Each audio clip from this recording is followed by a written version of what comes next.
Well, Young Adult Cancer Canada, I became involved with them a few years ago because a friend of mine actually, when I originally got diagnosed back in 2011, she worked with them, and she kind of introduced me to the organization, and I kind of, once I got my all clear back in 2012, I didn't really, said, okay, well, I'm clear now. I don't really have to do anything. But then when I relapsed twice, I said maybe it's time for me to contact them. So I have, and I've done some talks and that with them. And the benefit to them is that it stops the isolation.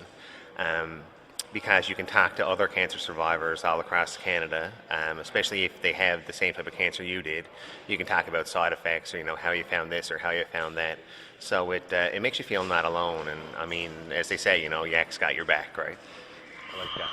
This is sort of not the only kind of support thing. I mean, this is kind of one in out of countless. Like there's a lot of. Well, I other mean, stuff. you got the Cancer Society. You got of course, with Daffodil Place and all that, and that too.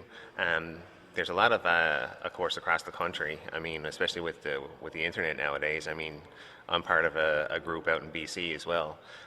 So I mean, there's a lot of different support out there for people who's dealing with cancer and for cancer survivors as well.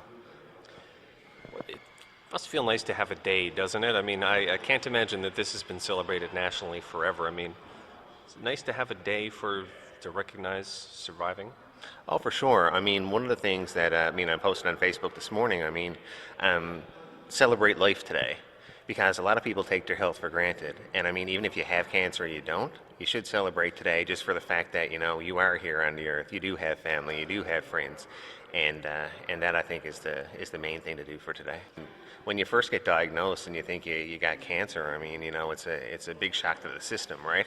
Now, of course, the way I handled it, I joke and carry on about the whole thing, because I mean, you can either sit down and cry about it, or you can kind of say, okay, well, this is what I got to do to get past it, and this is you do your chemo, you do your radiation or whatever you have to do, and you fight as long as you can, right?